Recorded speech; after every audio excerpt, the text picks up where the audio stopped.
এবার আমরা গণ বার করবো। দেওয়া আছে x minus y plus z এর 20% ইকুয়াল 1 হলে a এর সম্ভাব্য মান নির্ণয় করো, যেখানে a ও b স্বাভাবিক সংখ্যা।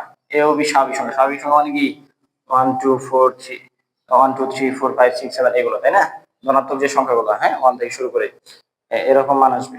আচ্ছা, তাহলে এটা করার জন্য আমরা কি করব, আগে এটুকুর মানটা ক্যালকুলেশন করে নিই। এটুকু ক্যালকুলেশন করে পরে আমরা 20% দিয়ে এর করব। এতে সময় করে নিয়ে আসবো। দেখো দেখো গ number,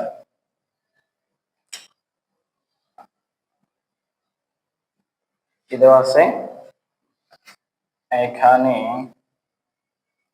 x minus y plus z.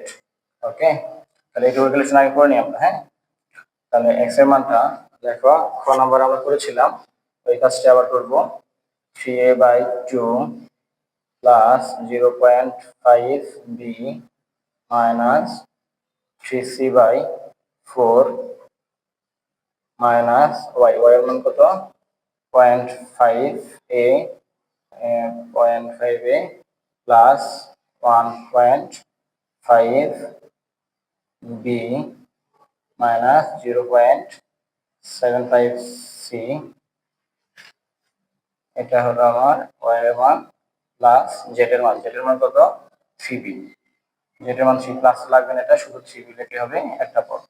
ওকে, এবার আসো আমরা দশমিক তুলি আর ব্র্যাকেট তুলি একসাথে কাজ করে দিব। হ্যাঁ, একটু সময় বাঁচবে। 3a/2 প্লাস দশমিক তুলি কি হবে 5b/10। ওই যে বলেছিলাম দশমিক জন্য একটা দশমিকের একটা ঘর আছে, দিক না বিত অক্ষর চলক। হ্যাঁ, এখানে তাহলে এ হয় 10 আসবে মাইনাস 3c/4। আমরা দেখো একবার ব্র্যাকেটে তুলে দেব, আবার দশমিকে তুলে দেব। তাহলে এটা হবে মাইনাস 5a/10 প্লাস মাইনাসে মাইনাস, দশমিক তুলে কি হবে 15b/10। 10 কি হবে দশমিকের জন্য একটা 1, দশমিকের একটা ঘর, এই যে 5 একটা অঙ্ক আছে একটা শূন্য, এই মাইনাস সরি মাইনাস মাইনাসে প্লাস। হ্যাঁ, এই যে এই মাইনাস ব্র্যাকেট তুলছি, তাহলে কি হবে 75c ডিভাইডেড কত হয় 100। দশমিকের জন্য একটা 1, দুইটা ঘর আছে 5 7, দুইটা ঘর, তো দুইটা শূন্য প্লাস 3b। আচ্ছা, তাহলে এবার কাটাটি করে দেখি কাটা যায় কোথায়। 5 5 কাটা, 2 1 উপরে লিখবা কেটে, এটা কাটো, এটা কাটলে 1, তাহলে কত 2, এটা কাটো 5 দিয়ে 2, এটা কাটো 5 দিয়ে 3, 25 দিয়ে কাটো 4, 25 দিয়ে কাটো 3, তাই না?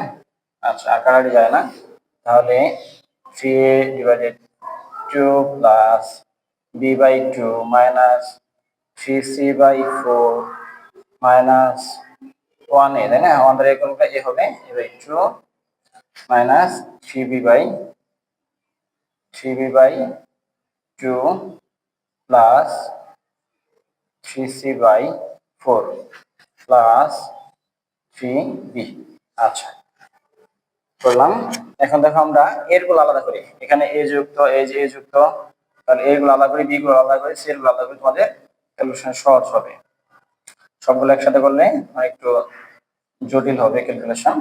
আবার প্লাস একটা অতিরিক্ত প্লাস দিবা b এর টার্ম, দেখো b এর আগে b/2, এখানে আছে মাইনাস 3b/2, এখানে আছে প্লাস 3b। ওকে, b এর টার্ম নাম একটা অতিরিক্ত প্লাস দিবা, দেবা সে c এরটা, c এখানে আছে মাইনাস 3c/4, আর এখানে আছে প্লাস 3c/4।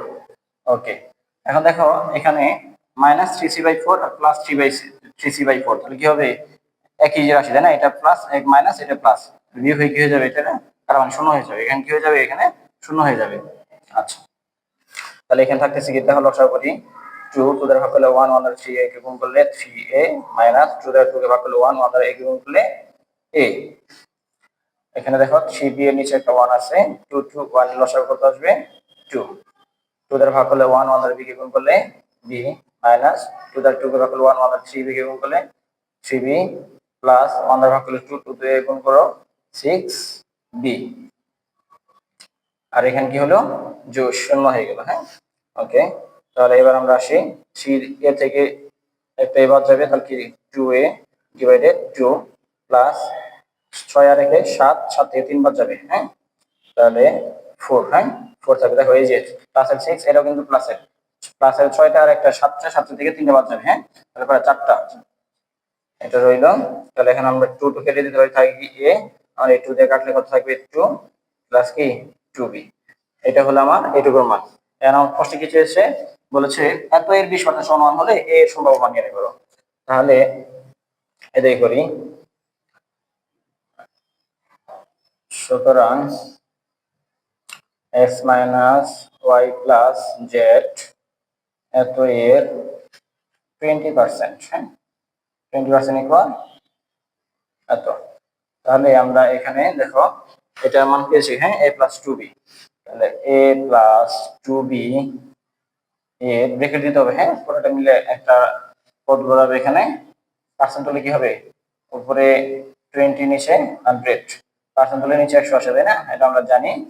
আচ্ছা ক্যালারি করে দেই, 5 20 দিয়ে কাটলে 1, 20 কাটলে 5, তাহলে কি থাকছে বলো, a প্লাস 2b এর 1/5 ইকুয়াল এটা। আচ্ছা তাহলে এটা এর কোন কি হবে বলো, 1 দ্বারা গুণ হলে তো উপরে যা আছে এটা কিন্তু উপরে, হ্যাঁ এটা নিচে 1 আছে, তাই না, তাহলে এটা 1 দ্বারা গুণ হলে a প্লাস 2b নিচে হলো 5 ইকুয়াল হলো 1, বা a প্লাস 2b। এই যে 5bটা দেখো এখানে ভাগাকার আছে, তাই না, এটা আমরা যদি সাইড চেঞ্জ করে দিই তাহলে কি হবে, এটা ভাগ আছে বেশি গুণ হবে, 5 আর 1 গুণ করলে 5 একে 5। আচ্ছা তাহলে এই প্লাস 2b ওইটার পাশে কি হবে মাইনাস 2b, হ্যাঁ, তাহলে দেখো এখানে বীজগত একটা রাশি আসলে, তাই না, তাহলে এর মান এটাই বলছে a এর সম্ভাবনা নির্ণয় করো। তাহলে এটা হলো আনসার, অন্য কিছু অন্য কোনো নির্দিষ্ট সংখ্যা আসে না, এটাই আসবে আনসার। আশা করি সব বুঝতে পেরেছো।